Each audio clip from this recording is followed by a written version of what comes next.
નમસ્કાર મિત્રો, અનકઈ સ્ટોરીઝમાં આપનું સ્વાગત છે। આજે આપણે ગુજરાતનું જૂનું અને જાણીતું મંદિર એટલે કે સોમનાથ મંદિરનો ઇતિહાસ જાણીશું। તેના અનેક આક્રમણ હોવા છતાં આજે પણ તે વૈભવ યથાવત છે। જ્યારે પણ સોમનાથ મંદિરનો ઉલ્લેખ કરવામાં આવે છે ત્યારે માત્ર એક જ વાત કહેવામાં જો કે મંદિર પરના હુમલાઓ અંગે ઘણા અહેવાલો અને તથ્યો છે, પરંતુ એવું કહેવાય છે કે સોમનાથ મંદિર 17 વખત તોડી પાડવામાં આવ્યું હતું અને દરેક વખતે તેનું પુનઃનિર્માણ કરવામાં આવ્યું છે। આજે પણ આ મંદિરની વાત એટલા માટે થઈ રહી છે કારણ કે આ દિવસે વર્ષ 1026માં સુલતાન મહમૂદ ગઝનવીએ સોમનાથ મંદિરને લૂંટી લીધું હતું અને તેનો નાશ કર્યો હતો। આજે આ મંદિરની વાર્તા ફરી યાદ આવી રહી છે। આ પ્રસંગે અમે મંદિરના મહિમાની કથા પણ જણાવીએ છીએ અને હાલનું સોમનાથ મંદિર કોણે બંધાવ્યું તે પણ જણાવીએ છીએ। આના પરથી તમે એ પણ જાણી શકશો કે સોમનાથ મંદિરે કેટલા હુમલાઓનો સામનો કર્યો છે અને ફરીવાર એકવાર ઊભું છે। તો ચાલો જાણીએ સોમનાથ મંદિર સાથે જોડાયેલી કેટલીક ખાસ વાતો। હવે મંદિરનું પૌરાણિક મહત્ત્વ શું છે તે બાબત આપણે જાણીશું। સોમનાથ ભારતના 12 જ્યોતિર્લિંગોમાં પ્રથમ છે। સ્કંદ પુરાણ, શ્રીમદ ભાગવત, શિવપુરાણ જેવા પ્રાચીન ગ્રંથોમાં તેનો ઉલ્લેખ છે। એક સરકારી વેબસાઇટ પર મંદિર વિશે આપવામાં આવેલી માહિતીમાં લખ્યું છે કે શિવપુરાણ અને નંદી ઉપપુરાણમાં શિવે કહ્યું છે કે હું દરેક જગ્યાએ હાજર છું, ખાસ કરીને જ્યોતિર્લિંગના 12 સ્વરૂપોમાં અને સ્થાનોમાં। સોમનાથ આ પવિત્ર સ્થળોમાંનું એક છે। હવે મિત્રો આપણે મંદિરનો ઇતિહાસ વિશે જાણીશું। એ જ અહેવાલ મુજબ એવું માનવામાં આવે છે કે દરિયા કિનારે આવેલું સોમનાથ મંદિર 4 તબક્કામાં ભગવાન સોમે સોનાથી, રવિએ ચાંદીથી અને ભગવાન શ્રી કૃષ્ણએ ચંદનથી અને રાજા ભીમદેવે પથ્થરોથી બનાવ્યું હતું। ઐતિહાસિક તથ્યો દર્શાવે છે કે 11મી થી 18મી સદી દરમિયાન ઘણા મુસ્લિમ હુમલાખોરો દ્વારા તેના પર ઘણી વખત હુમલો કરવામાં આવ્યો હતો। જો કે લોકોના પુનઃનિર્માણના ઉત્સાહ સાથે આ મંદિર દર વખતે ફરીથી બનાવવામાં આવ્યું હતું।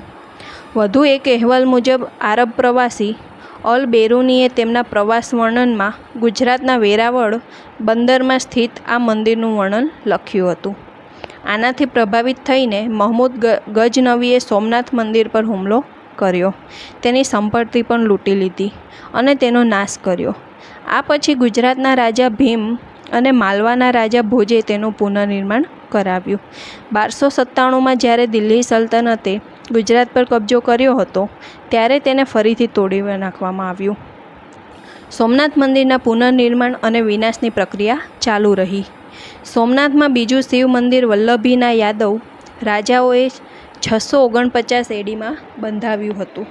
આ ઉપરાંત ગુર્જર પ્રતિહાર વંશના રાજા નાગભટ્ટ દ્વિતીય, ચાલુક્ય રાજા મૂલરાજ, રાજા કુમારપાલ, સૌરાષ્ટ્રના રાજા મહિપાલ જેવા રાજાઓએ ઘણી વખત તેનું નિર્માણ કરાવ્યું હતું।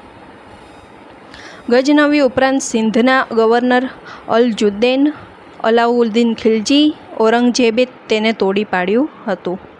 ઇતિહાસકારો કહે છે કે સોમનાથ મંદિર 17 વખત નષ્ટ થયું છે અને દરેક વખતે તેનું પુનઃનિર્માણ કરવામાં આવ્યું છે।